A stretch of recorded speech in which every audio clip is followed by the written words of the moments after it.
Let's start with the forum. My very first interaction with the public as a candidate. Now, 2014, running for Texas Railroad Commission. I get a call in the afternoon saying, hey, we didn't know about you. Well, we couldn't get a hold of you, but today at 6, we're having a forum. Can you be there? We invited everybody else, and everybody else is running in this district. Everybody else is running as Railroad Commission, Democrat, Libertarian, Republican. They're all going to be there. Well, can you join us? Okay, well, what's the forum? It's a Q&A.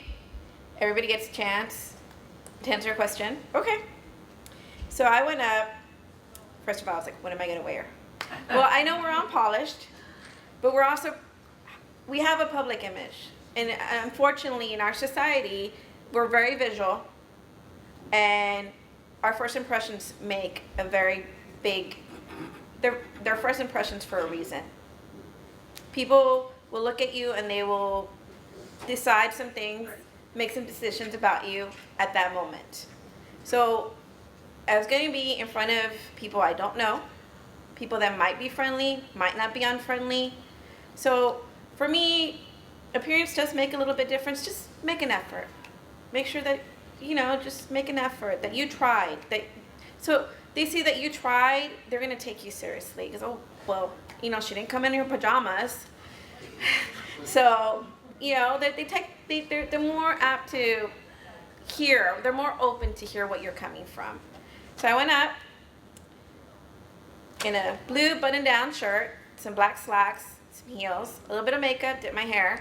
Because, the last thing I can hear my mom and my aunts in the back of my head saying, you didn't even bother to brush your hair or put some makeup on? Come on.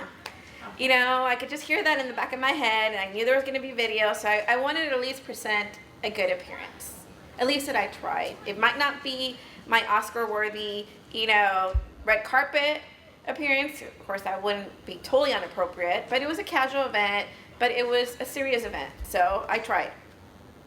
The first thing I did when I had that microphone in my hand was say sorry a lot. Not good. Not good at all. Not good. I said sorry a lot because I would either have the microphone too close to my face, or I had it too far, or I lost my thought. Which, if anybody's ever been on stage, and if you guys in the audience, the most awkward thing that you can do is to bring attention to something you just did. It's like somebody, like a little kid up and performing a piano recital, or mispronouncing something, or missing a step in their dance recital. If you bring attention to it, you make it bigger than what it is. If you just kind of pass through it, nobody will really notice. They'll just take it up with whatever it is. You could be up there, as a lector in church. I remember I made a couple mispronunciation mistakes. Well, you don't go back and say, sorry, I mispronounced that, and try to redo it. You just kind of move on. You have to move on with your message. And then I even had people coming up to me later, oh, don't say sorry so much. But otherwise, I did pretty good. Be honest. Always be honest. Because in this age, everything is recorded. People have long memories. If you don't know something, don't make something up. If you don't have the figures, don't make them up. Either you say it's not something I really looked into yet, or I'm not at the moment recalling those numbers, or I don't remember at this time where that was. But just be honest. Don't make it up at all. Because as you can see, we have a lot of Pants on Fire's platforms, so they will catch you. And that's not what we are. We don't have to be up there saying lies. We will not get up there in the position of power, which is not a position of power, but a position of responsibility. It's always how I see these elected officials. They are responsible for a lot of things. They represent us. They're not supposed to have authority or power over us. We give them responsibility and duty. And that's what I'm running for, responsibility and duty. I'm not running for power. But anyway, and people can see that. They can see that you're sincere in your effort. So be honest. Also be concise. We have a tendency to want to put all our strong points into one question that they asked us, and you don't need to do that. If you can't put it in at that moment, if it has nothing to do with that question, don't Don't bring it up, because it looks like you're, not trying to actively not answer the question. And we all see that when the politician doesn't answer a question, and it just never looks good, never sounds good at all. So try to be concise, but be passionate. Be passionate, but also remember your audience also. You have to bring in why you have to bring in that sincerity and passion that made you want to run, that made you get off your keister and off Facebook and off the TV and decide that instead of, you doing whatever you do with your family or at home, that you're going to be out here in this unpaid part-time job that sometimes is more full-time than your actual job during the day. So they can see that hey, this person really cares. They need to be able to see that. But in your passion, also remember your audience, because the first thing that people think about when they see Green Party or think Green Party, they think tree hugger. Yeah, they do. And I remember I was in Bryan, Texas, Veterans of Foreign Affairs Forum. I was actually the only railroad commissioner there. But when I introduced myself, it was a dinner. It was a political dinner, basically. They had all their members there with their wives. Their wives brought in potluck, and they had the candidates up. They would give their 5-minute spiel, or they had a PowerPoint. And I introduced myself. First thing you said, tree hugger. It's like, oh, wow, okay. So when I got up there, I did my speech. I came back down, and people, they came up to me and they talked to me, and because I dispelled their tree hugger motif. They thought I was going to go in there and ram, hey, the planet is more important than you. My tree or this bug is more important than you. So no, I brought up the message that we are the true conservatives, because we want to conserve our resources so people can prosper. We're not saying conserve the planet and get rid of the humans, because then we get rid of ourselves. That's not logical, right? We're saying, hey, for us to survive, for us to lead successful lives, we need all these things here. And we're not doing that. And if we're not doing that, how much longer is this race going to live?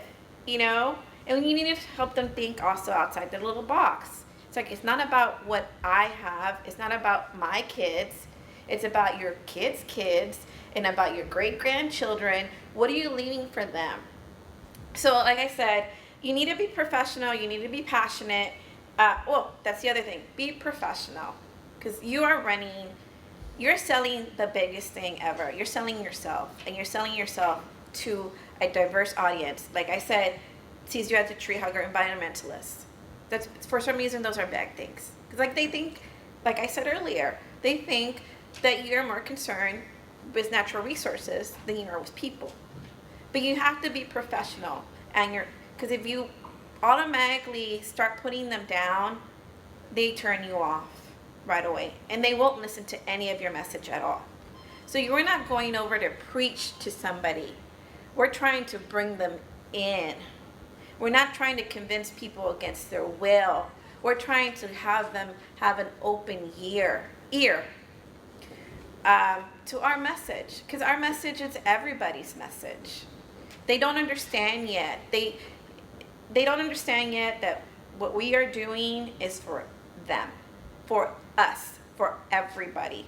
And there is no them and there is no us. It's everyone. We say them only as to say someone that thinks differently at this point. And always be yourself.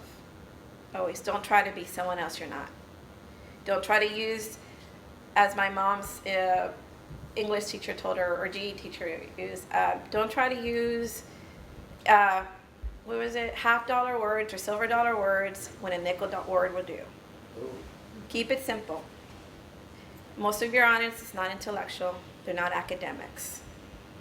Or they haven't been discussing the philosophy of politics for a decade or 20 years or even 6 months or a month. So bringing up obscure, philosophers will turn them off. There's a time and place for that. There's a time and place to talk about,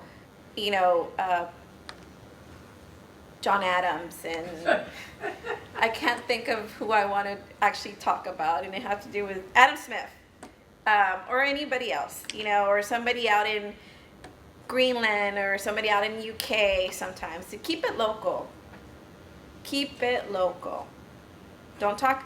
You can bring in New York, you can bring in Pennsylvania when it has to do with your actual topic as in related to, but don't say we do it better over there or they do it better over there than we do here. Say, hey, they kind of do things this way and I think that will really help us. So I'll end it with that because all these things have to do with your image, and your image will sell you, and your image sells the message. And if all else fails, think about what you're trying to do. We're not running to gain power. We're running to push this message that we have, which is that we all need to care about each other. That's bottom line. And that their vote is important. Because we're not a party without votes. And the only way the vote is important is that they realize their vote makes a change. Thank you.